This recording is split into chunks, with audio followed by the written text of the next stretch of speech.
So I think everybody knows everybody except Alex. Alex Nuti-de Biasi. Biasi. Biasi. Okay.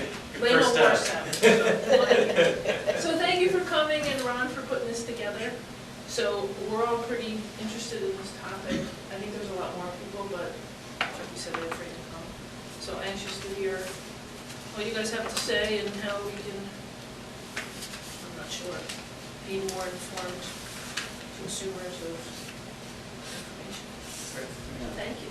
And congratulations on the Thank you. New England Newspaper Yes, Association. yes. Thank You you so much. and Michelle. What did I say? Yeah, what was the They get, At New England, I might mess this up, New England Newspaper Association? Newspaper and Press Association. Yeah.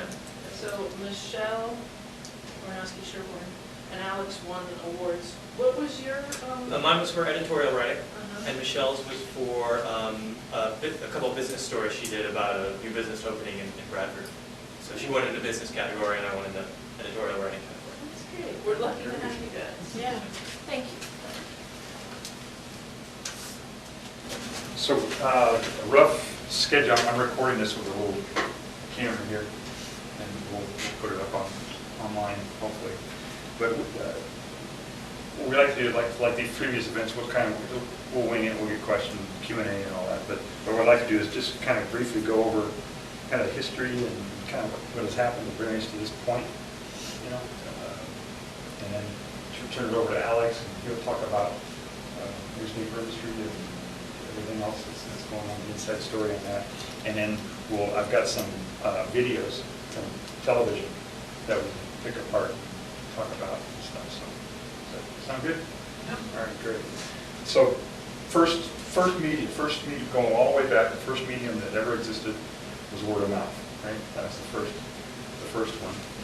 And what happened shortly after there was the invention of the rumor mill, where you have the first fake news. Right? So that's something that's existed for a long time. That, you know, information is not always accurate. So that's the first thing you need to know when you're looking at information is that, you know, is this accurate? How to evaluate it? You know, is the source a good source and that sort of thing. So then, you know, the printing press. Chinese invented printing press 1,000 years ago, and Gutenberg, the movable type press 500 years ago, approximately. Then the colony, 100 years before the revolution, they were bringing printing presses over. So that was part of what fueled the revolution, was the ability to put out opinion pieces and stuff. And that's mostly what it was at that time, because the presses could only put out, you know, a couple hundred copies per hour, so they couldn't, you know, put out a whole ton of them. So it was mostly limited to, you know, almanacs and, you know, that kind of thing. But then in the 1830, they hooked up the printing press to a steam engine, and a couple hundred copies per hour to thousands per hour. And then later, in the middle of the century, the telegraph. And those two things, the really fast press and the telegraph, really helped fuel the newspaper business. And by the end of the century, it was going full board. You know, most people were reading a couple newspapers per day. It was, you know, a big deal. Well, Ron, when did the magazine start? Magazine? Yeah, because that would be another, you know. Oh, I don't know. I was just wondering myself. It's kind of. I mean, you could think like an almanac. It's kind of like a magazine almost. So I don't know. Said Evening Post. I mean, you know, you did, or the Time, or music. Yeah, I don't know. Let me look that up. I can look it up. The turn of the century is when it really got. Things happened. Photography and film. They started doing movie film. And you know, the early films they call them photoplays, because it was kind of like taking a theater and putting it on film. So it was kind of a, you know, that's where they were at that time. And then the telephone was invented, and the telephone helped fuel the word of mouth medium. So they kind of play against each other and help each other. Then radio, right, early part of the century, 20th century, and that really affected politics, you know, fireside chats, all that. Then TV, and TV has had a really good run. And that was like in the 50s. It was invented in the late 40s, and then in the 50s is when everybody started getting their TVs. In the 60s, everybody got a TV. Really, really fast take up on that one.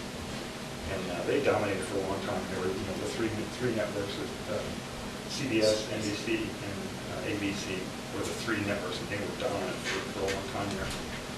Then cable came, and a lot more channels. Cable was. Does everybody know the difference between broadcast and cable?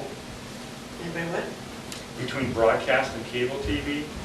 But broadcast TV is where they send it over the air like your cell phone or radio or something like that. That's broadcast TV.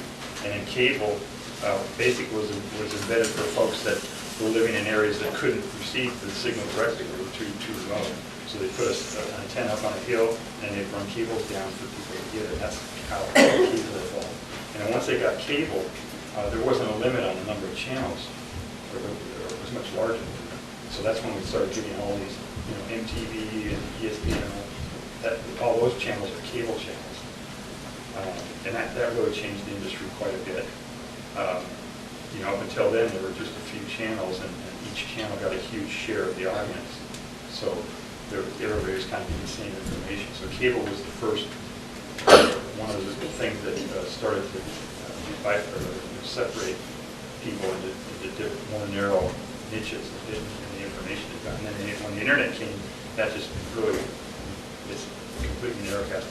Some content is directed just to a few people. So it's quite a change.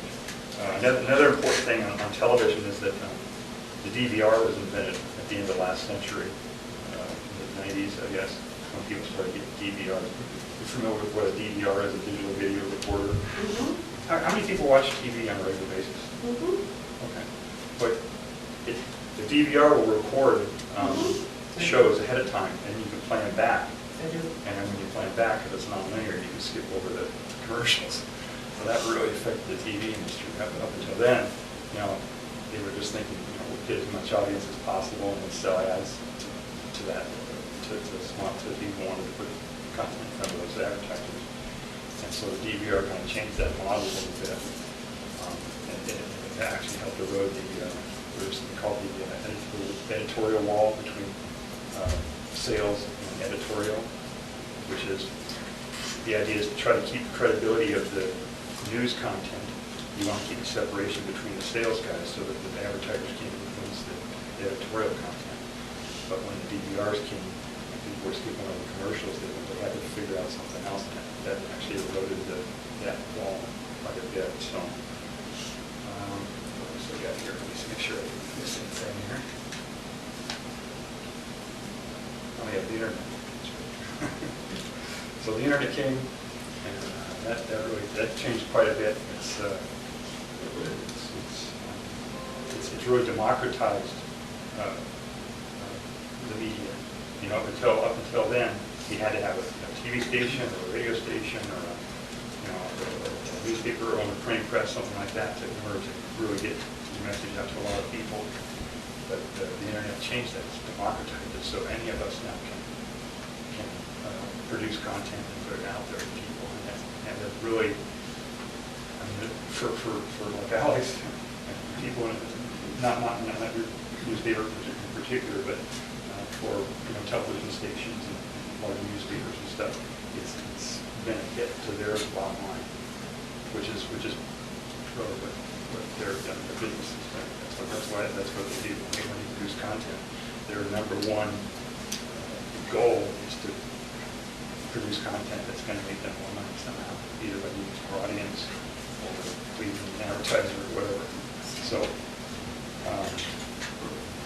anyway, the internet has changed it, but it's also made research a lot easier too. So there's a plus and a minus with the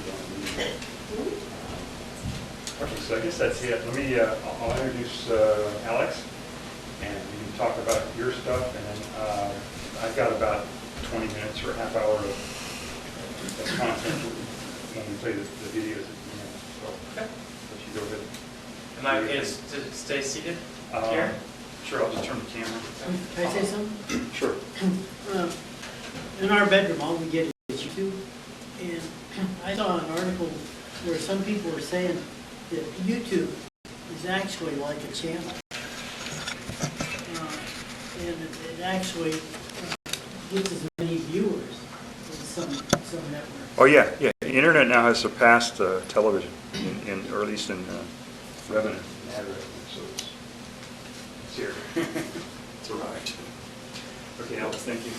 Thank you, Ron. And again, my name is Alex Nuti-de. Biasi. I'm the managing editor of the Journal Opinion newspaper in Bradford. Sorry if anyone can't see me or hear me or anything, just let me know. We are, as probably many of you know, a small weekly newspaper in rural northern New England. And just a little bit about the paper. We are independently owned, which is a rarity in the newspaper business these days. Most, especially when you think of the major daily newspapers, even in our area, the Burlington Free Press, the Concord Monitor, and Valley News, part of a group. Free Press is owned by Gannett, at least for now. When I say we're independently owned, we're owned by a lifelong Grafton County resident, lifelong Gabriel resident, really, and she worked for the paper years before she bought it. So he's someone local, right in the backyard. So anyway, that's a bit different than a lot of the newspapers across the country. A month or so ago, when Ron walked up to the office and asked me to take part, I said yes to taking part in this presentation, and neglected to mention to him that maybe I'm not the best person to give a presentation on media literacy because I don't have cable news or any television whatsoever. I don't watch TV. I tend to avoid video on the internet, and I'm solely an old school newspaper guy, which probably doesn't make me the best person to talk about media literacy in today's environment. On the other hand, it might be also useful because I guess for me at least, especially in these past few years, I think it's media literacy is almost an unattainable goal, and that perhaps the best case scenario for us is to just be aware that media literacy is an unattainable goal. However, don't be discouraged by that, and I'll get into why. Ron or Laina, whoever put this flyer together describing tonight, really framed things very well. And I just wanted to read a quick little snapshot from the flyer.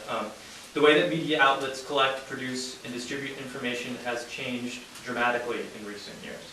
Information sources have become more diverse and democratic. This means more of the responsibility of sorting out that information has been placed on us as citizens. This session will examine the history and trajectory of the media landscape, how content is produced and distributed, and how each of us can better understand the information we consume. I really wanted to seize on some of these ideas expressed here because particularly the way that the media has changed in recent years, that's the understatement of the century in our business, I think. It's dramatically changed. The internet, as Ron pointed out, is a big reason for that. But the changes have been going on for a long time and even predate the internet. And so a lot of the issues that we face as citizens and as newspapers and journalists have actually been around for a long time. I mean, all the issues that plague us today when we hear about fake news or when we hear about maybe the wall breaking down between editorial and business have all been things that have plagued journalism and its various offshoots and predecessors, for centuries. The difference today is that because of the nature of the mediums that we use to communicate reporting and news, it's a constant barrage of information, and so we have less time to process a lot of the information that we need to be good citizens. And so, as it was pointed out, it's more responsibility is placed on us to really understand the information that we have that's been given to us. So one thing I just wanted to touch base, Ron outlined the history of going back to the printing press and even going back to word of mouth. And as you pointed out, it was fake news, you know, early renditions. I recently got back from a conference, actually the one where we got that award in Boston, and was listening to a presentation about different models forward for businesses. And the presenter, a New York NYU journalism professor, was talking about the first journalists. And I didn't really understand this. And I guess the first journalists were, if you go back to Western Europe and Southern Europe in the, I believe it was 15th and 16th century, wealthy patrons, wealthy businessmen and mercantile men would pay employees to go to a foreign city-state and produce a regular newsletter describing the events that were going on in that city-state. So, you know, describing both the going on at the court, the prices of the goods, you know, how popular it was, you know, the city governor or the city head at that time. You know, what were the rumors going around about, you know, perhaps frailties in the family, the royal family, that could be exploited by an entrepreneurial businessman. So they were actually trafficking in fake news a little bit because they wanted to know the rumors and the gossip. And I'll have to say that anyone to this day with, you know, someone who's really interested in local journalism might be predisposed to enjoying gossip themselves. You know, it's sort of a long tradition sometimes of having to sort through fake news. Sometimes you're reporting it directly to whoever's paying you to report it, and sometimes you say, no, we need to put that aside. It's not responsible to report that to most of our readers or viewers or whatnot. Couple more things I just wanted to touch on briefly, and I have to say I didn't have a presentation planned. I just wanted to engage in a Q&A if possible if anyone has questions. But a couple things I wanted to mention too. One really frustrating thing I think that is perhaps new, I'm trying to get a handle on it, in this new changing landscape that we have with the introduction of the internet. Prior to the internet, really, I would say that the one leg a responsible newspaper had to stand on was its credibility. It was essential that the editorial side, especially for local newspapers, had engaged their local audience and that their local readers and people in part of the broader community believed that newspaper, what they had to say. Credibility was essential, and that helped build the business side of things because retailers and advertisers would say, I want to be a part of that, I want to support that. With the advent of the internet and the way that we do business now and the evisceration of the retail side of things, especially in Main Street America, unfortunately that's changing. And I don't really have a good handle on how it's changing and what that means for the Journal Opinion, for other newspapers like that. But what I'm seeing is a proliferation of media outlets online, and whether they're legacy, the Washington Post or the New York Times, to a lesser degree those organizations, but more maybe online-only outlets, is that you're seeing credibility not be the only leg that they're standing on. From the journalism side, from the editorial side, that they are thinking about how to work with funding partners to produce their news. This doesn't necessarily mean they're producing bad news or slanted news, it's just changing the way that the editorial side is developing its news stories. There's a whole swath of new, interesting models for developing news. Again, at this conference in Boston, I heard a couple of interesting ones about, for instance, there's a Dutch website. I'm forgetting the name. I believe it was called The Information, but that might not be it.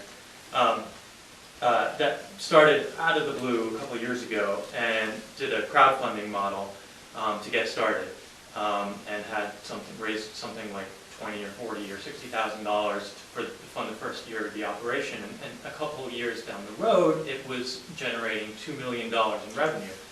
And what it did was it built a membership-based, so kind of like subscribers, but exclusively members who pay the paper directly. And the members agreed to participate in the editorial decisions of the paper. It's not really a paper, it's website only. But so the reporters, who were mostly beat-based reporters, will engage members who have a certain expertise in their field to help produce stories. And that's sort of interesting. I mean, it's a very different way of operating than newspapers traditionally have in the past. And we're seeing more exploration and experiments with these types of ideas in the past few years. And that's, it's newspapers in the US for the past 150 years, since really the advent of the press in this country after the revolution, have been reliant on advertising as a funding model, and it was important that that wall existed, I mentioned, between the editorial side and the business side. The wall is, disappearing, unfortunately, but also because newspapers and their future versions of themselves will be relying on different funding models. And so it's important for the reader, for us as the reader, to sort of understand how that might change the reporting of the news and how we understand the information that we get moving forward. Couple of other things I just wanted to mention. The proliferation of online outlets was supposed to give us a more democratic and more diverse media. Some of that has happened. Predictably, I think what we've seen a lot of, however, is the existing large corporate media organizations. So I'm thinking like the Time Warners and the entity that owns CNN, Turner, and some of the larger corporates that were owning certain media organizations in the years leading up to the internet have moved in and taken over ownership of a lot of the budding online operations. That doesn't stop new online operations from popping up and filling a vacuum here and there, but you're seeing the large corporate media organizations that were owning newspapers and cable and TV stations in the years leading up to the internet playing a larger role in the media on the internet, kind of perhaps thwarting or stifling that democratization process. One other thing I just want to mention, I think I've already touched on this a little bit, but just sort of summarizing and underlining that point about a lot of the issues that we're facing have been faced before. Ron touched on when television arrived on the scene, and particularly how that had an impact on newspapers. And there was a lot of tension between television and newspapers, and I imagine some of this tension might have existed between newspapers and radio when that started to develop a little. And again, today we're seeing a lot of tension between newspapers and online outlets, especially online-only outlets. And a lot of this tension is how do I put this? It's sort of it can be both a productive and a negative tension. It makes the long-held theories that the more news organizations you have, the better the reporting will be. Competition is good for the quality of the product. And so to that end, that tension I think is good. Sometimes the tension doesn't work out quite that well, and there's a lot of resentment. And I just wanted to touch base a little bit on there has long been that tension between television and newspapers, and that was a huge issue, in the 80s and the 70s. And I was just trying to read up a little bit before this presentation, and I wanted to read a brief little excerpt from a transcript from this journalism conference back in 1985.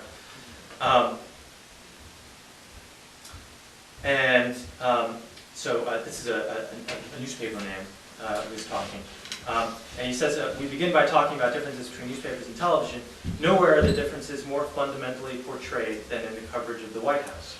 I am far more likely to understand what is really going on in the White House, what is likely to affect American government, by reading David Broder or Jack Nelson than by listening to Sam Donaldson shout questions at the president or hearing Sam talk for a minute and a half on the evening news.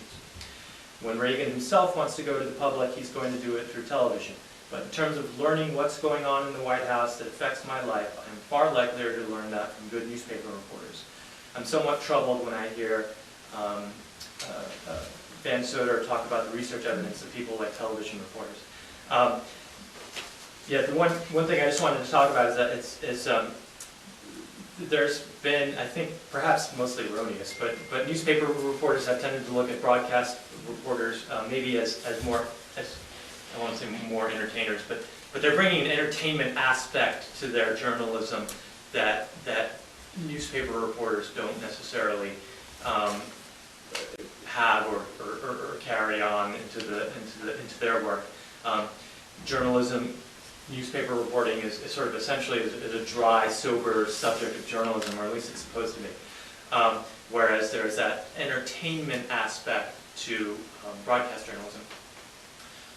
With the internet, we are seeing, an even greater breakdown of those barriers, where we're seeing really more of a mix or an intermingling between that sort of dry, sober approach from newspaper reporters of old and the entertainment component that television reporters have brought into the field. And so that is something that I think as a good participant in the civic democracy that you need to be wary of when you're consuming your news next week, 5 years down the road, or 10 years down the road. And I would say in no place is that more apparent than in national news and national news organizations. I'm extremely biased, of course, as a local news reporter. I really treasure local news and local newspaper reporting, and or even any sort of form of local reporting. But national news, I'm very sort of suspect of the reporting, and I think for an example is that when we look at the presidential election, whether it's 2020 or 2016, or any other one, national media tend to treat that as treat presidential election as a sort of a monolithic story, whereas if you look at, say, something like primary voting, it's really more like 50 or 100 different stories, because of the way of how candidates present themselves to their local electorates in the primary. It's not a national election; it's essentially 50 different or 100, 50 elections in 2016 or 2020, and 100 when it's an open seat like it was 4 years ago. Just something to keep an eye on, I guess, as we consume national media and large media organizations. It's not to say that local organizations like the Journal Opinion are immune to certain things like that, but just something that I've observed. So, anyway, I hope that made a little bit of sense. And if anyone has questions, it's now an appropriate time to throw it out. Yeah. I'll make a couple comments, just a few things that you mentioned. Sure. On the entertainment part, it has to be. There was a movie in the mid-'70s called Network. Yeah. If you've ever seen that movie. Mm-hmm. If you want a really good satire on that whole process that was happening in the 70s. Yep. Where at the time it was satire, now it's reality. I mean, almost. And then you were talking about the demand on people to process all the information that they're being hit with. One of the things that I noticed when I was researching the history is that almost without exception, all of the forms of these media, when a new one comes, the old one is worried about the new one, but all of those forms are still with us. Word of mouth, press, telegraph is now the telephone, and actually evolved into the wire services which the newspapers use. Film is still with us, radio is still with us, TV is still with us. So when a new form of media comes, it doesn't supplant the old one, it adds to it. So there are more and more and more and more things that need to be considered and consumed by the people. And then you mentioned about the new forms of funding media and how that's going to affect the editorial content. And one thing that I've been aware of a long time, especially with the national media, is it's not about what they're reporting, it's about what they're not reporting. It's very important. And the coming of the internet has really threatened that model, that aspect of the media, so that they can no longer, when it was just the three networks, if there was something they didn't want people to know about, people didn't know about it. It was pretty well contained. But now with the internet, that they can no longer do that. People can, people can learn about something that isn't necessarily reported by the old media. So now that's one of the frictions that we're dealing with. There are even some people are even advocating for, making changes to the First Amendment. Some of the people who are in power, there's a bill or a proposal for an amendment to the Constitution that will allow Congress to decide the content. No, to prohibit certain speech in campaigns. The way it's worded, it would actually, if they wanted to, they could prohibit what we're doing right here today. And it's a bill, and our own senator supports the bill, the amendment. So it's kind of scary. Yeah, and seizing on a couple of things that Ron mentioned just now is that he keeps an eye on what certain media entities are not reporting, and that segues to media bias, which is something I mentioned only briefly. But one of the, there's a lot of criticisms of news media organizations over the years, and most they're all fair. But one that you hear over and over and over and over is media bias, and that's most of the newspapers in this country in the years immediately following the revolution were partisan newspapers. I mean, they were explicitly partisan. There was no such thing as a neutral press. They were politically partisan. They were set up to support and basically act as propaganda outlets for one political party or another, and attack the opposite party and its representatives. So media bias is something that is woven into the fabric of news reporting history. But over the years, reporting has largely tried to change because very thoughtful and enterprising businessmen saw an opportunity for neutral or impartial news organizations. There was an avenue there. And so that's largely the model that's dominated for probably the past 100 years, or 120 years now. However, nevertheless, bias in media and in reporting continues to exist. And I think in some ways that's okay, because most reporters will strive to be objective, and it's something that we will try to do, because again that gets back to that credibility issue that we were talking about earlier. But as anyone knows, it's virtually impossible to be completely objective. Everything, all the information that you take in from your sources is sort of filtered through your own personal prism. So it's something that as a reader we need to, or a viewer, we need to be a little more, I guess, attuned to. Again, I don't think that's really that much of a problem. It's just something we need to be aware of. Bias in reporting, though, does come out a little bit more, as Ron mentioned, when newspapers don't report certain information. And that is kind of where you see bias a lot in some of your favorite or least favorite cable television outlets. And particularly in stories that are pursued and stories that aren't pursued. And you see this a little bit too, starting to filter into local journalism. It's that's where accusations of media bias can be. It's not necessarily in the actual reporting that's done, it's that it goes to the, well, why didn't you do a story on, on that city councilman's relationship with, with the business owner who won the contract, when you did do a story on the other councilman's relationship with a different contractor. So, I mean, that's sometimes where you see a lot of media bias.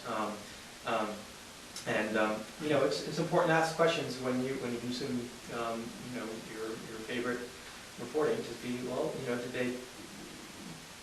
they report on that other councilman? So anyways, just something I wanted to touch on there. And then going again a little bit further back to the entertainment thing. One more thing, and I hope I'm not beating the dead horse in my the broadcast journalism, but just going back to the entertainment aspect of it, one thing too that we've seen a little bit over the past few years is this sort of, I don't know what you want to call it, but this celebrification of journalists and reporting and TV personalities, and you're seeing it more, in the digital arena as well. And it's something that's a little, I don't know, it takes me back a little bit. I mean, maybe it goes back to when we had the nightly news anchors who developed a reputation, but it's getting a little bit more. I don't know what you call it, but White House Correspondents' Dinner. Yeah. Yes, the White House Correspondents' Dinner is an excellent example. A book a year by a White House correspondent. So it's getting a little bit, and then this is slightly more troubling, is when you get the relationships that some reporters will develop with their sources, and that's sometimes where you see a little bit more bias in itself. I think it's most apparent maybe in political news, but I mean, to say that local news reporters often have relatives on the school board or kids on the school, or our neighbors are got arrested for drunk driving or something like, whatever, but it doesn't matter. But you see these issues a little bit on the local level too, and I can tell you it's the worst thing in the world to report on something that, if I have a friend who's done something that's going to portray them in an adverse light, it sucks. I don't want to do it, and it's difficult, and so that's try to do what I can, but these issues can also sort of play out at the local level. It's not just far away in Washington D.C. and New York City. But anyway. One thing I noticed on the TV side, I have dyslexia, so I read Journal Opinion, and maybe a couple times a month I'll read about the New York Times or something. But I consume a lot of video. And one thing I noticed, like on the cable channels, it's the bias, individual reporter biases, is fading away. They're pretty much in line. If they don't toe the company line, they're out. Yeah. So, They won't have a job. yeah. So the bias there is in the C-suites, from the whoever owns the ownership of the station. Or whatever. The entertainment aspect of it, at some point, and I don't know what years it was, but when everybody went to TV for their news, it did become showy. It was, people are made up beforehand, they got a nice suit on, blonde-haired, good-looking gal telling the stories, and it's like, well, you had to keep up, so all the channels had to do that, all the organizations, and I probably fell in with when it really became corporatized, and it just has gotten worse, I've seen a couple of different things where they showed the only actual, it was the lead-in, and it was like, took all the major networks and even the cable networks news, and from around the country, and all everybody was represented, because you would say, it would say, NBC Charlotte or something, Channel 5. And, well, tonight's story, and there's several of these, like, on YouTube, and it's like it's scripted. Yeah. Everybody says the exact same words. Yeah. You know what that is? That's the TV stations Now, it used to be you'd have independent stations, where a guy would own one or two stations. Now they're all station groups. It's First Television, Gray Television, Mission Media Group, and Nexstar. I think are the big ones in our area. And they like Hearst owns a couple dozen stations, but Nexstar I think owns a couple hundred stations. And what they do is they literally, make sure everybody gets Pass the memo. out what They they send out the memo, what- say, okay, this is what you guys all got to say. Yeah, yeah. But it's kind of, there's the ownership is it can be by groups like that. You have O&Os, which are owned by the networks themselves, ABC, NBC, or Fox, who own some stations. And then some of the content comes through syndication.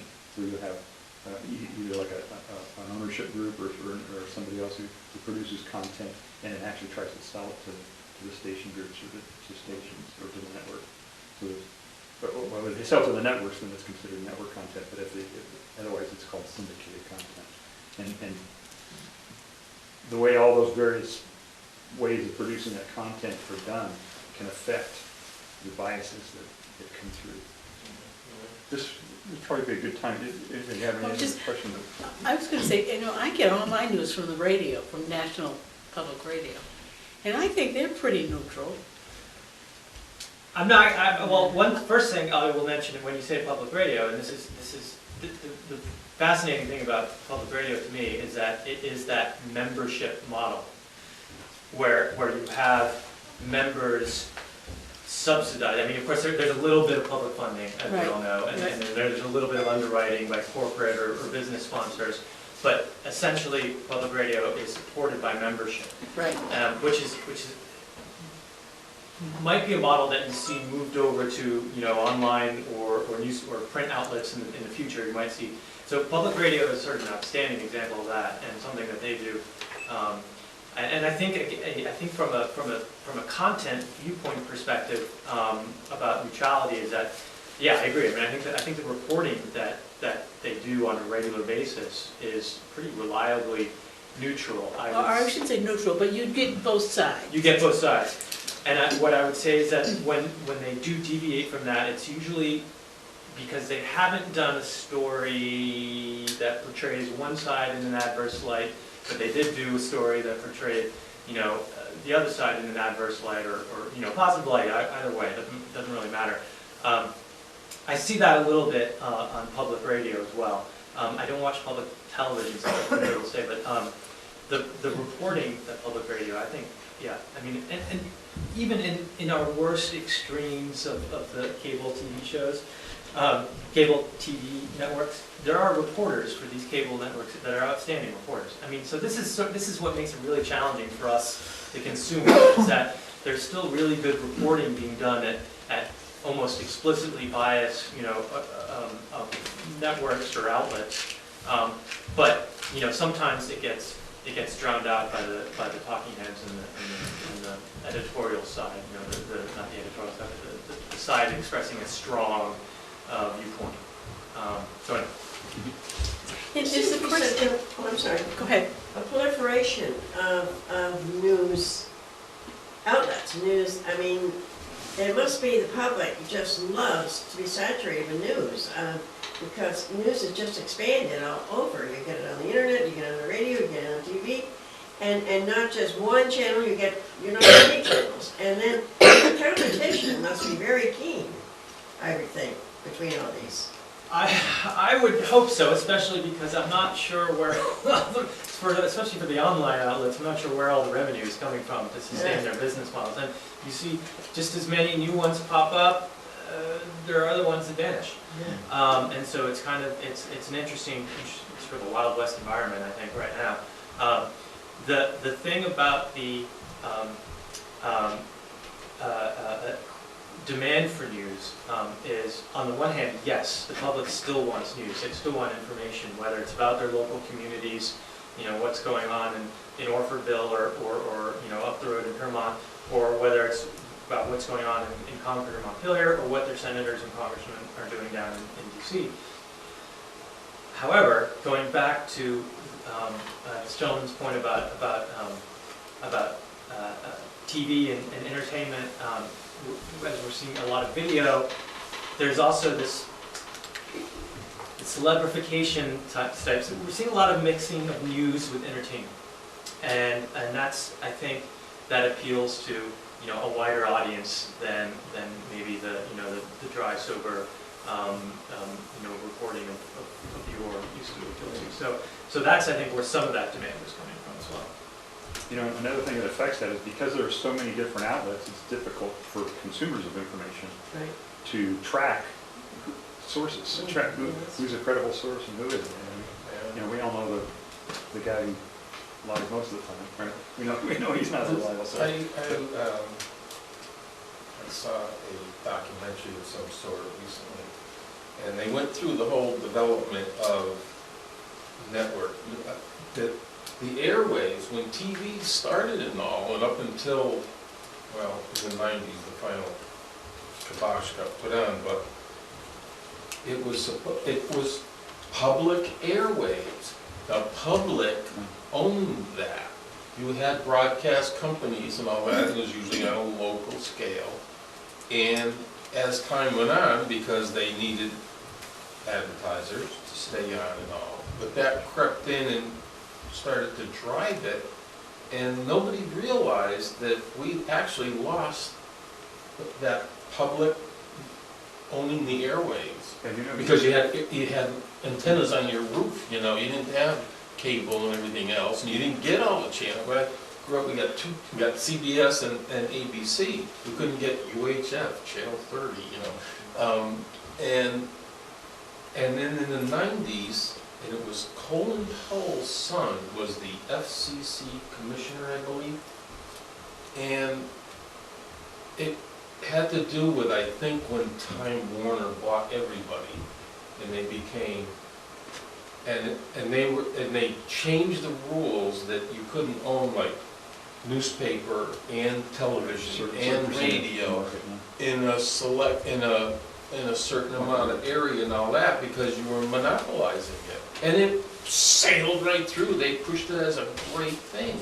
And now we have corporate news. Yeah, one of the differences, big differences between newspaper and TV and television is that because television used to be all broadcast and the airwaves are considered a common resource, it gave Washington huge control over what was going on in television, but the newspapers were still free to, they were still 100% covered by the First Amendment. But you saw like Dan Rather got kicked out because Bush was going on, basically. There was a ostensible reason for getting him out, but that's why he left CBS because Bush was going on. So it's huge. Let me, I've got a few here. We're probably going to run over. I don't know. Is everybody okay with that? We go over more than an hour. What I did is over the last few weeks when I knew that we were going to do this presentation, I put together or tried to gather content off of the. Can somebody shut that light off? It's I forget which one it is. So I just kind of collected some random stuff over the last couple of weeks, and just to demonstrate on the TV side the way that they do things. When you're doing something in print, like an interview, the reporter can make decisions as to what he puts into the article. But in television, they do it through editing. So I just wanted to show you one. Here's one this is strictly entertainment. It's a late night show, Jimmy Kimmel. But a lot of these late night shows are starting to try to emulate news shows now, which is really got to be confusing some low information consumers. But I'll just play this and just watch it, and then we'll talk about it afterwards.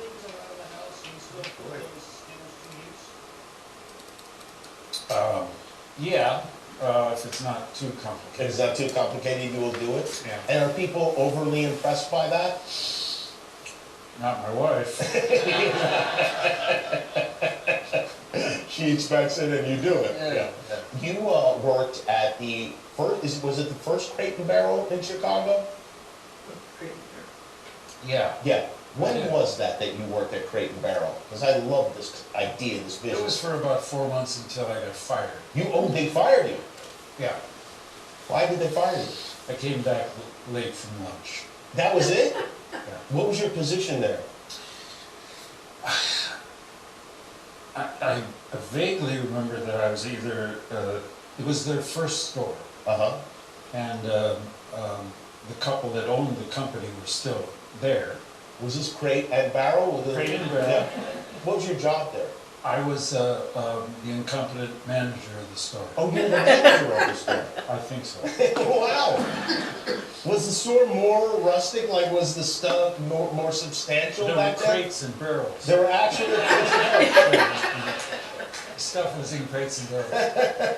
hence the name, I guess, huh? Well, we're gonna take a break. When we come back, I have a bunch of things to talk to you about, including the new movie. All right, so, did anybody notice the edits that were made there? Yes, There were two edits in yeah, there. at least two, Yeah. maybe even This, three. now this one was, these were actually pretty easy to spot. Mm. Let me see if they can see. And are people overly impressed by that? Now, look at where his cup is Yeah. placed, and watch where it changes when Not you my cut. wife. She expects it and you do it. Yeah. You, Did you see how it changed? Yep. Yeah, That this one was, Yeah. so that, and there was another one here. This is something that they do, on a show like this is an entertainment show and it's expected, but they want to make it as entertaining as possible. It's not, they're not trying to convey information or anything. But when they do it on a news show, then it's, and they do it on a new show? oh yeah. Do you have one that shows a new show? I've got a couple of them here that, this one's kind of long and complex, and it's kind of, the subject area is a little controversial, but I think we can handle it here with the script. As this review of the historical record proves, presidents have long recognized that the Constitution compels them to honor subpoenas served by the House in an impeachment inquiry. Stated simply, President Trump's categorical blockade of the House, his refusal to honor any subpoenas, his order that all subpoenas, without even knowing what they were, all subpoenas be defied, has no analog in the history of the Republic. Nothing even comes close. He has engaged in obstruction that several of his predecessors have expressly said is forbidden, and that led to an article of impeachment against Nixon. President Trump is an outlier. He is the first and only president ever to declare himself unaccountable and to ignore subpoenas backed by the Constitution's impeachment power. If he is not removed from office, if he is permitted to defy the Congress entirely, categorically, to say that subpoenas from Congress in the impeachment inquiry are nonsense, then we will have lost, the House will have lost, the Senate certainly will have lost all power to hold any president accountable. This is a determination by President Trump that he wants to be all-powerful. He does not have to respect the Congress. He does not have to respect the representatives of the people. Only his will goes. He is a dictator. This must not stand, and that is why, another reason, he must be removed from office. Okay, so that was just a segment from the impeachment trial, and it was. I'll play just that last two sentences that he did again,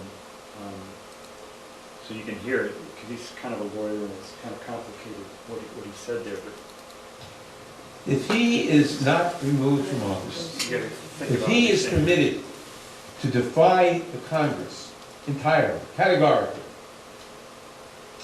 to say that subpoenas from Congress in an impeachment inquiry are nonsense, then we will have lost, the House will have lost, the Senate certainly will have lost all power to hold any president accountable. This is a determination by President Trump that he wants to be all-powerful. He does not have to respect the Congress. He does not have to respect the representatives of the people. Only his will goes. He is a dictator. This must not stand, and that is why, another reason, he must be removed from office. So what he's saying there, he's saying if we as Congress don't act, then these bad things will happen. And Trump will think that he is a dictator and he can defy Congress. See what he's saying?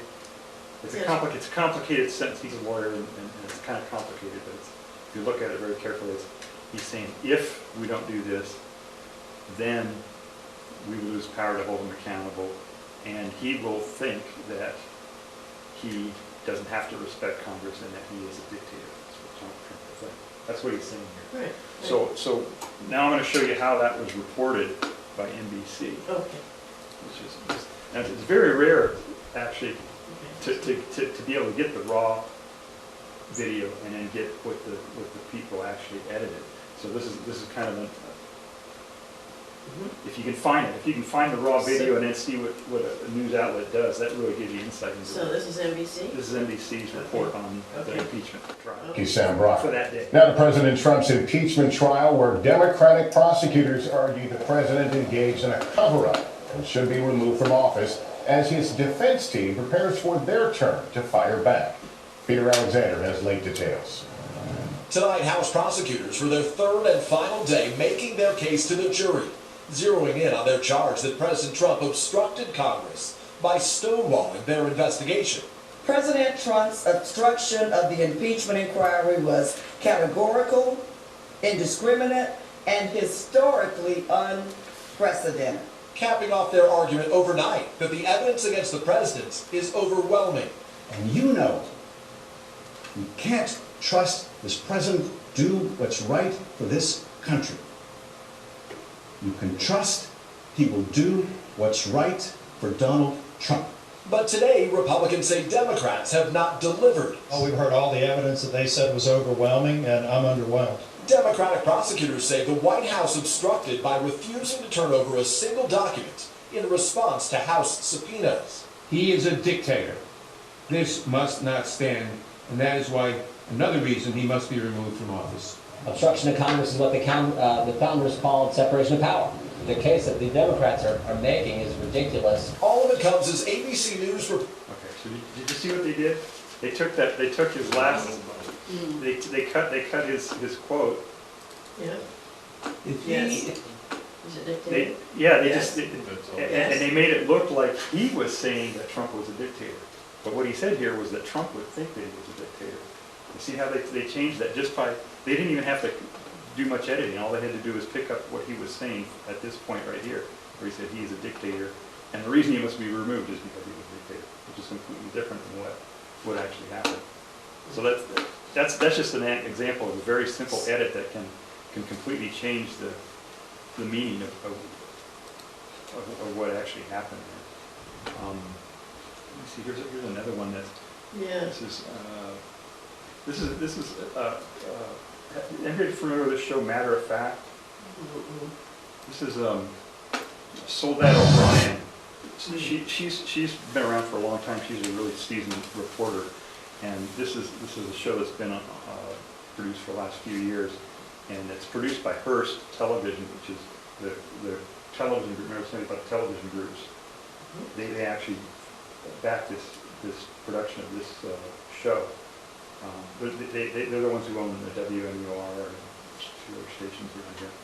But so her reporting is she has a little bit more freedom than the national or the cable channels, and so she reports on different things that you might not hear otherwise. In other words, this is a case where the actual reporter has more freedom in choosing what she's reporting and how she's reporting it. But I just want to show you this segment here, and I want you to watch it very carefully and see if you can identify the points where she makes edits. This is like a half-hour show, so she's limited to only 4 or 5 minutes for each story that she does. So her stories are highly edited, but I mean, she's a seasoned reporter. I don't think she's doing anything pokey here, but it's just see if you can identify the. Is America an oligarchy? Well, first let's define oligarchy. According to Merriam-Webster, one definition is government by the few, a wealthy few.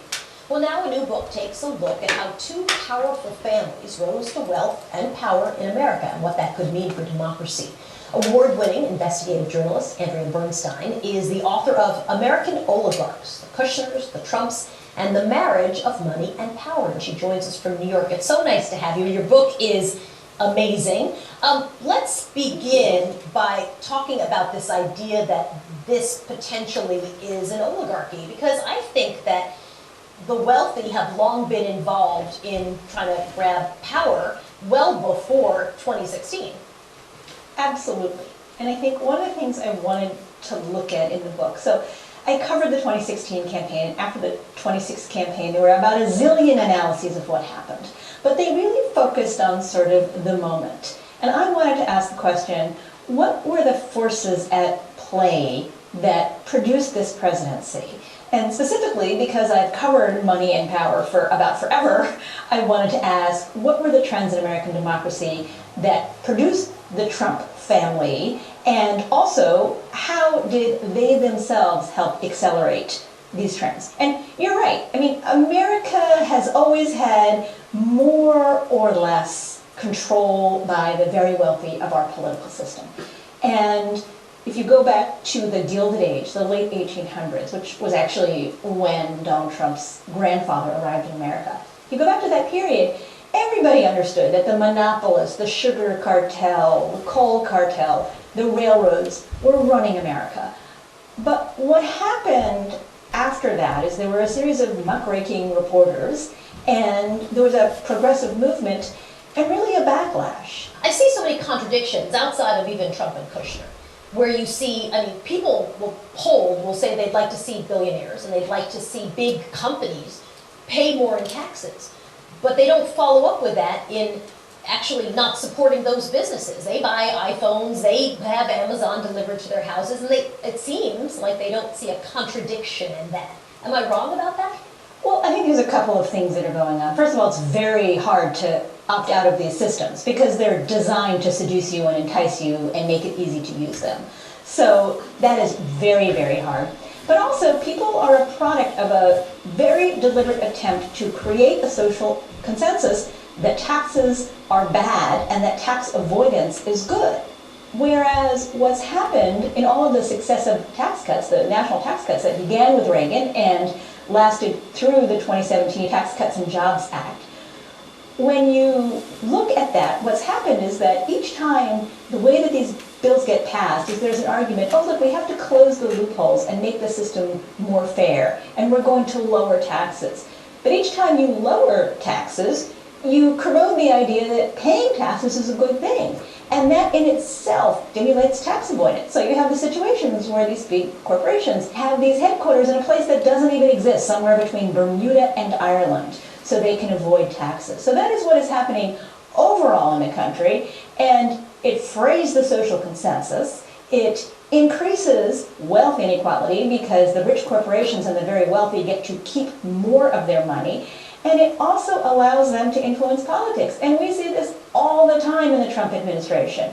You just have to go to his hotel, or book a room, or become a member of his golf course, or maybe buy a condo, and get yourself in front of Trump, and he will look favorably upon you. This is not a secret. It happens before our eyes every single day of his administration. So if we are on the brink of an oligarchy, as I think you argue successfully in your book, what's the implication of that? What does that mean, not just for right now, but 20, 50, 100 years out? Well, I mean, I think democracy is really in trouble. And what happened the last time America faced this, during the Gilded Age, is that people pushed back. And that has been American history. But past isn't always prologue.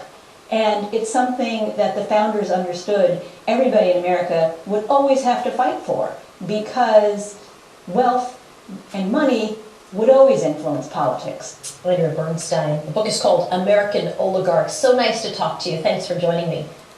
Okay, so did you notice any edits in that one? When they were showing the old photographs of talking about Yeah. Rockefellers and all that, and then it jumped, you could tell that she was going to explain that part of it more, and then it went right into, Yeah, it's much more subtle. This is much more difficult on this piece of video than the other one that I showed you. Where they went to show the old images and all that stuff Yeah. you're talking about, that's called a cutaway. And sometimes you'll see them, if it's like a live audience, they'll cut away and show audience reaction. Yeah. And that's a way to cover their edits, so that they can edit something out without it being covered Oh, by it's the user. Or So this they one go here. to the book cover, they'll show Yeah, a the book photograph cover or or something. whatever, yeah. But whoever edited this is really a good editor, because it was very difficult. I went through this, I counted seven different edits in this thing. And I had to put it in slow motion and look at her eyes and her mouth and everything, try to figure out where they were doing it.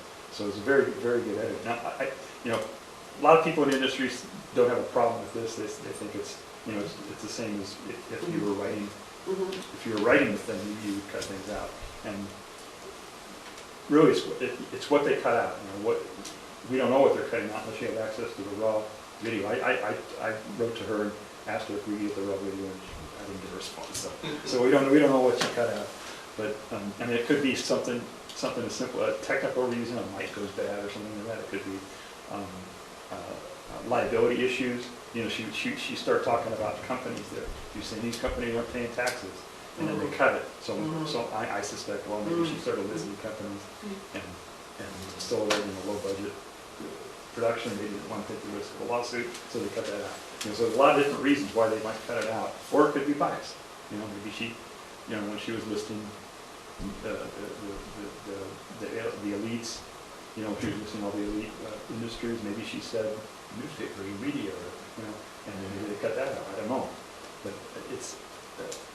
She's a pretty reliable source. So what is this matter of fact? Is this on internet or is this? It's once a week. On cable or? No, it's produced by Hearst, so all the Hearst stations presumably carry it, and it's now actually carried. When they first started, I think it was just Hearst. This is what's called, when I was talking about syndicated content. That's what this is. This television group sponsored her to put together this show, and she puts together a half-hour show done as cheaply as possible. They sell to advertisers that maybe you can't afford big media ads, and they put it together, and then they try to sell it to TV stations. And when it started out, I think it was just a few, but now they've got like 90% of the market now, of the national market for this show. It's on, let me see, it's put up against the Sunday morning show, so I think that's against the Sunday morning show? Well, it's, there are a whole bunch of them there between 9 and 11 right. o'clock. It's in there somewhere. I think channel 20. This is WPTV, I think, which is the Hearst. I think they have it at 11:30 on Sunday night. Yeah, it broadcasts twice on Sunday. Yeah, Oh. it's in the morning and then it's in the evening if you miss it or it gets printed or something. Do they sometimes manipulate the rate of speech to make people sound better or possibly worse? Oh, I don't know. Possibly, certainly. I'm sure they do that. They do that on commercials all the time. As I say, a lot of people in the industry don't have a problem with this. I personally have a problem with it because it's not. It looks to the consumer like it's unedited. I think it would be better if they put, if they make an edit, have something like a quick fade in and out, or something that indicates that there's a piece missing. I think that would be a little bit more honest. In fact, here's a response. This video here. This is.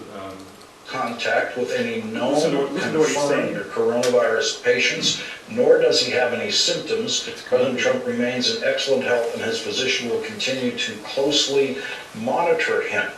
We will have more of my interview with Joe Biden. You are seeing the interview in its entirety. Every word of every question, every word of every answer. You're going to see all of that when we come back. You'll hear Joe Biden's reaction to what some women called the gut punch of Elizabeth Warren dropping out of the race last week. And listen carefully to Joe Biden's answer when I ask him if he would choose a vice presidential nominee from the group of presidential candidates who have run against him. You'll also hear Joe Biden respond to Bernie Sanders' charge that the Democratic establishment forced Amy Klobuchar. Did you notice what he said up in the beginning? every word, Yeah, you know, I'm gonna give you every word of the, so Every so sentence. he got the memo, now this, I don't know if everything that he does is unedited, I don't watch his show on a regular basis, but at least he's thinking about it, he's thinking, okay, maybe we should move in that direction. And I think that's why C-SPAN has become so popular, because when you watch C-SPAN, how many people watch C-SPAN? I watch it. Yeah, it's, one of their taglines is unfiltered news, you know. So, and it is. They don't make any edits to anything. You just set up the camera like we're doing here today. You just set up the camera and let it run and don't make any edits at all.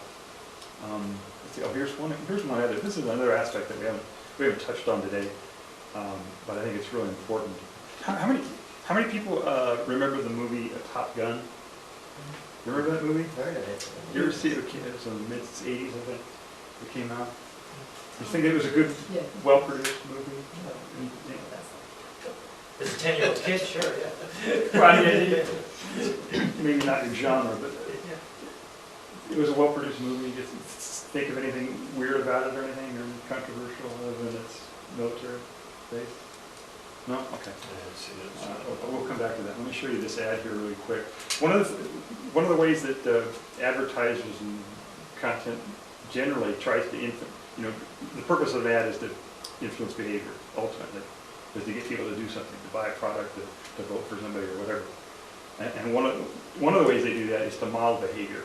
You know, they'll show people buying the product or doing whatever it is. So watch this ad right here and see what you think about it. Sound power is defined as, through a surface, a product of sound pressure and a component of the particle velocity at a point of time.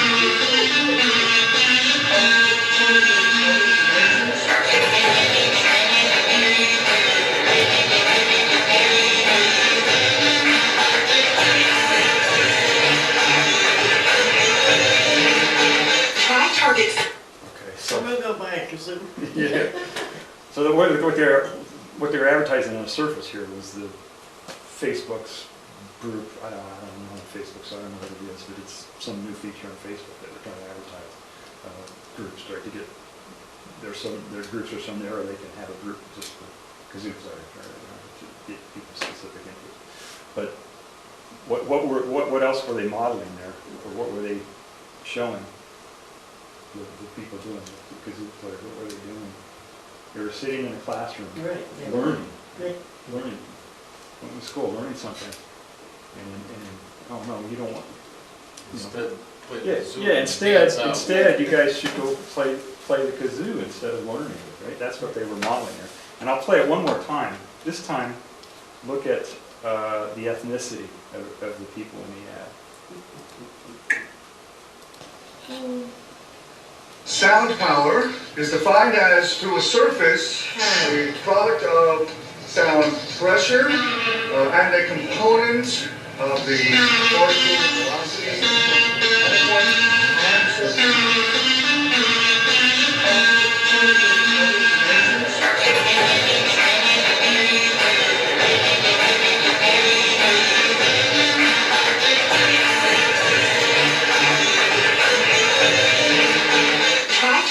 So what did you see there?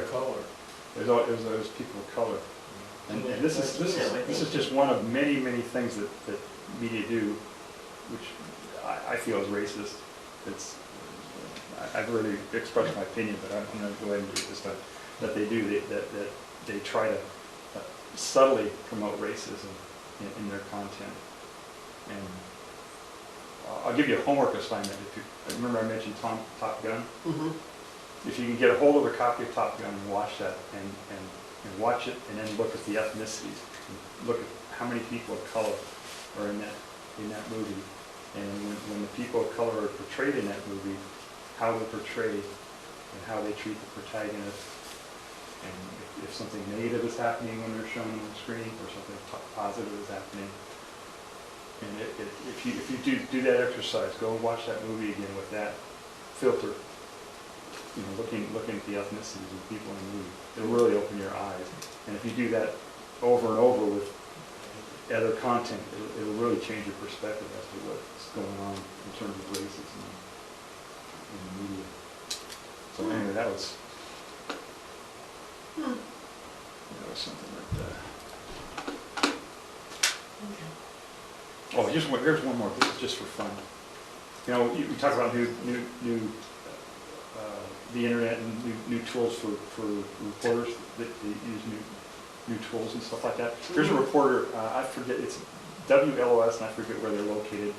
This is a guy doing a spot, you know, remote spot. You know how they send reporters out to do a news story. And he is trying to use this. I think it's Facebook Live or something is what it's called. It's a way to use it. Instead of having a big bulky camera out there and everything, he just had his cell phone, and he gave his cell phone to somebody to tape him while he's doing this report, and see if you can detect that he had a setting that wasn't quite right on this. See if you can look at it. Hello, Justin Hinton coming to you live from Madison County, or snowy Madison County. A lot of snow has certainly fallen and has fallen. If you take a look at the ground, you can see it's covered. But when it comes to the roads, they're actually looking pretty good. There are a lot of cars that are traveling along this way. We're really pretty close to the Tennessee border. Folks know that this is the spot that this is just his raw feed. Does get a lot of snow when it does snow, so we come up here quite often and show you what we're looking at. This is just his raw feed to the studio. Now he actually went out live on the station like this, but you'll hear him talking, but you won't hear the anchors. So they're you know, in the studio they're switching back and forth between anchors, side by side, you know, whatever. But this is just his raw feed from his phone. Let me put this forward. It's coming down, not quite like this though. This is a bit more than what we saw, especially at Marshall University. We were also in Marshall earlier today. Not much snow. This is maybe an hour and a half ago. It was slush, more so than anything else. But we are starting to see more of the snow. Helen, you asked me where we are. We are just off of the 26th on the kind of heading towards Tennessee, near the Tennessee border, and we're into like the Wolf Rural area, kind of where we are. Some spots in Haywood are getting slipped. Yeah, that's the key, folks. If you do have to drive out, you do want to be careful. Again, here in Madison County, we're just seeing some wet roads. It's avoided by Kansas School. Some pictures and what you all do. Always send them to us on our Chime In feature. You can do that on our app, or you can also do that on our website. We love to see the snow pictures and what you all do out there, whether it's your animals who like to play in the snow sometimes for the first time. This is really the first legitimate snowfall we've seen this season. So I know a lot of folks are certainly excited about that. And the first time that schools really getting canceled kind of across the region. You know, Governor Cooper had put out a message earlier today warning people to be careful with the snowfall, because it really is affecting the entire state. So some of the people in line, I know folks who live in West North Carolina, we are familiar with the snow and how to drive. It's just a good reminder, this being the first significant snow that we've had, to be safe if you do have to go somewhere on the roads, and make sure you're giving yourself plenty of time to get there and plenty of space with the car that is in front of you. So again, the snow continues to fall here in our Wicklow area of Madison County, just near the Tennessee border. And that is a possibility. So it's going to be a mess in the AM. Yeah, so just watch the snow fade. He actually noticed. Does that have a weird face? Yeah, here he is. He's talking to somebody back at the studio or something.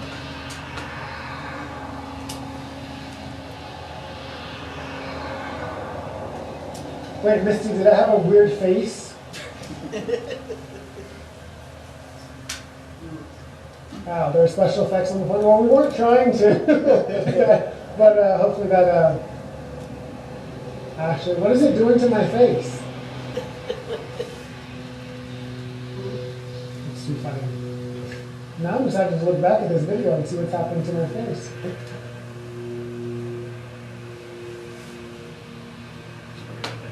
There was a meteorologist with a wizard on one. On purpose, I promise, but it's too funny.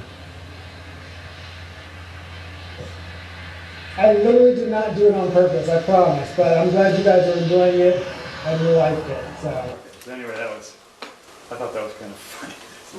That was widely reported. I guess that's kind of makes an entertainment experience. So Accidentally. we're almost out of time, but Yeah, no, where does this leave us? I mean, I love the news. I used to love a newspaper, and it's so like exhausting. And I find myself just reading, like that was way too long for me. So I wanted like a tiny clip. I got the idea and move on to the next thing. Oh, right. I don't have any more like stamina to listen and watch and if we're gonna be, you know, the Gilded Age and we're gonna change, we're too fat and happy to do anything. I don't Well, see it. if there's one thing you can do is to try to pay more attention to sources and when you see a source that you know is a bad source, to not consume that source anymore. So if you know, like me, Trump just did a thing today or yesterday where he did a nationwide address or whatever. I didn't watch it. I'm not even gonna watch it. Yeah. I was, you know, he's not a reliable source, so I don't watch him anymore. Whether it's a public official or a or a cable channel, you know, there's certain cable channels that I don't watch anymore because either they put unreliable sources all the time, or they're unreliable. And I mean, you know, no matter what the source, I mean, everybody makes mistakes. I mean, you're going to see mistakes all the time, you know, from news outlets. But when you see it consistently, or you know, in volume, or when it's obviously intentional, then try to keep track of those sources that are unreliable and the ones that are reliable, and don't consume the ones that are unreliable, and do support the ones that are reliable. And if we all do that, they'll get the memo. And I would just add one more thing to that, Ron, is that there's nothing wrong with being a slow news consumer, despite the vast quantities of content that our news organizations, even small local papers, might be generating. You know, find your lane, consume as much news as you want to and are comfortable with and can remain sane with. If you don't watch the president's latest address, there's nothing wrong with that. I mean, that's good. You know, turn it off, because there's too much news content out there for us to safely and intelligently absorb in a professional way, and you know, there's just too much information. The psychic impact, the psychological impact, you know. What I wanted to say about that, as you mentioned last night, his address on Vermont Public Radio. I came in, I was tired, I turned on the radio, and I thought, oh, this is... They talked about a few before that. It's like, well, they have a bunch of people on. What do you think he's going to say? What do you think he's going to say? And it was just like, for God's sakes, he's speaking in 3 minutes. Can we just wait? And then after, they have to talk. The other thing that I remember I turned it off was the caucus, or the whatever, the election that got delayed because of all of the voting issues with machines. The first one, I can't remember. Iowa. And then, yes, Iowa. And then it was supposed to happen at 7. They were going to schedule for the special program at 7. And then they announced that it wasn't actually going to have any results until somewhat later. But they started at 7 and just talked about nothing. And, you know, you're talking about fatigue. Who has time to wade through all of that nothing to get something? And that's National Public Radio. And that's, I've really not been listening to them, and I'm at a loss as to who to listen to. I don't get newspapers, and I don't have television. The War and Peace Report. What channel? I don't have computer access at home. Is there a? They're on the They're radio, on, but I don't know where. That's what I need to know, so where. But again. Most of the traditional media now have put out what we call podcasts, where it's available on the internet. So if you don't know where they are, you can just do a Google search and find them and download it and listen to it right on your computer. Well, that was something on Sunday morning. It's before 6 o'clock. They said, you know, there had been a confirmed case of this virus in Vermont. They had more, so I kept kind of waiting. And then they said about 9 o'clock. They finally said it'll be at 11 o'clock.